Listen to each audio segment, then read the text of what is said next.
it happened again. This time in Chicago. 6 people held a family for ransom for approximately $15 million worth of crypto. Let's take a look at this story.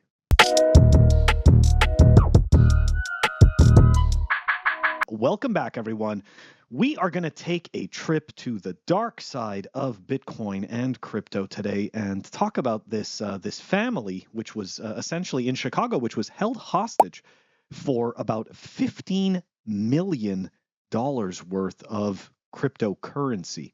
I got to warn you guys, this story is pretty bad. So just brace yourselves and let's go through it. And by the end of the story, we're also going to cover some best practices and essentially some good things to do to help avoid ending up in this type of situation. Anyways, let's dive into the story. So 6 men accused of kidnapping 3 family members and a nanny from a Chicago townhouse in October and forcing a transfer of about $15 million in cryptocurrency before releasing them 5 days later near a dry cleaner.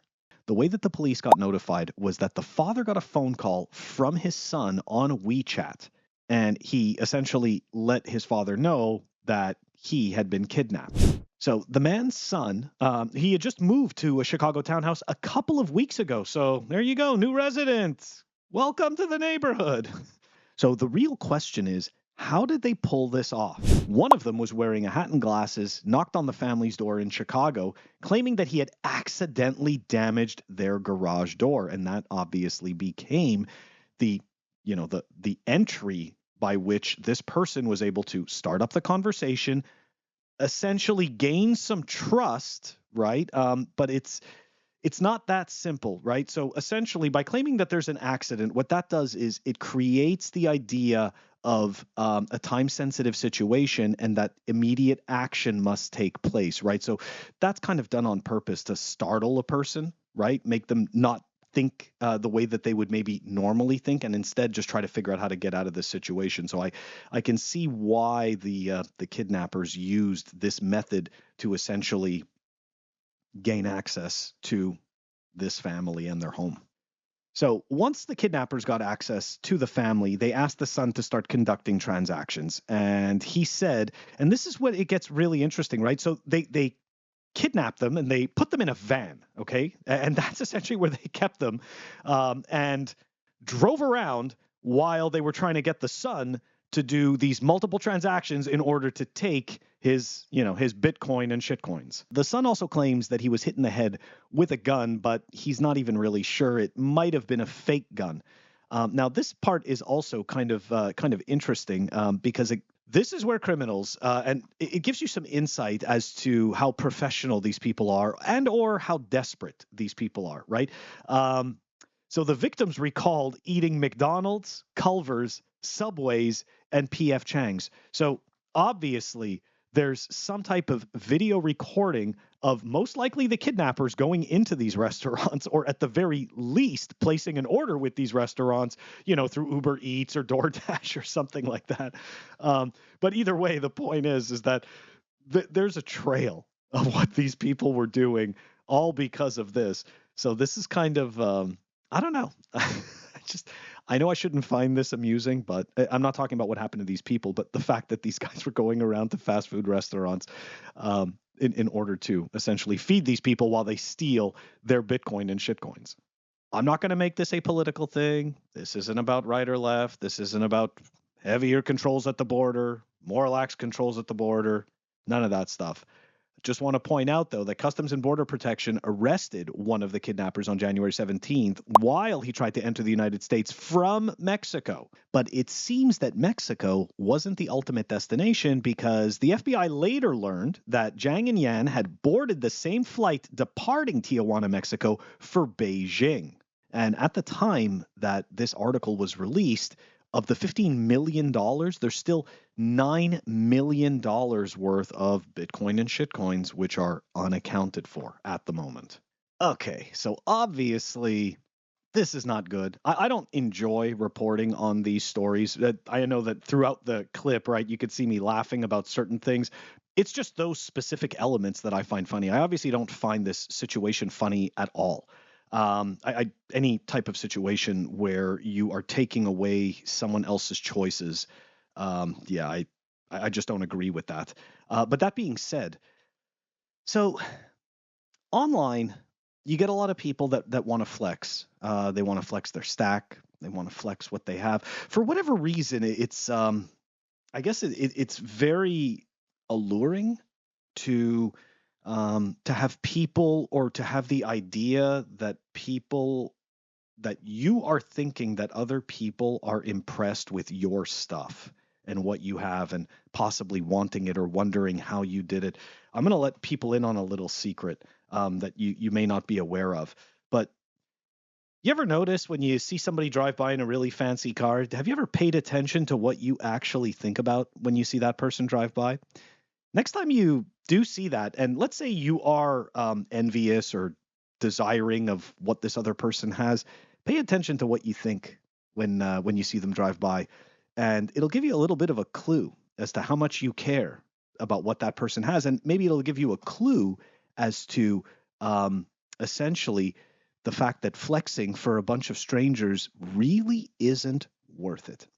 Obviously, I'm going to give you guys the answer, but essentially, when you see somebody, let's say on a private jet or on a yacht, you're not envious of them. You're imagining yourself with those things, and this is exactly the point, right? So the going back to the original point that I was making about flexing online, it's pointless. None of these people care.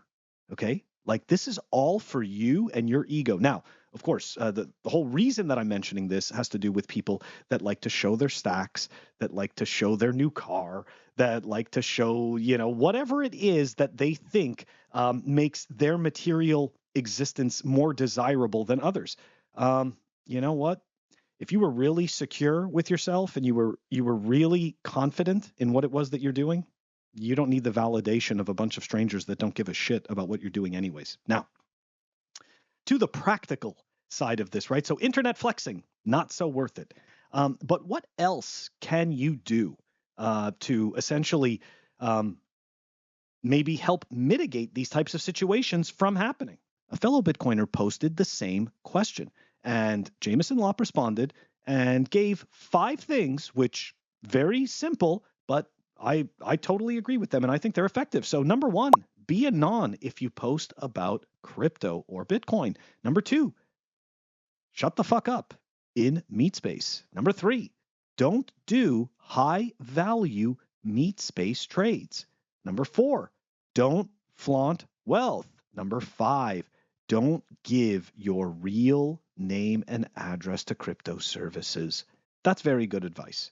And he is right. This is common sense stuff. For people who think that this is something new to Bitcoin and crypto, it is not.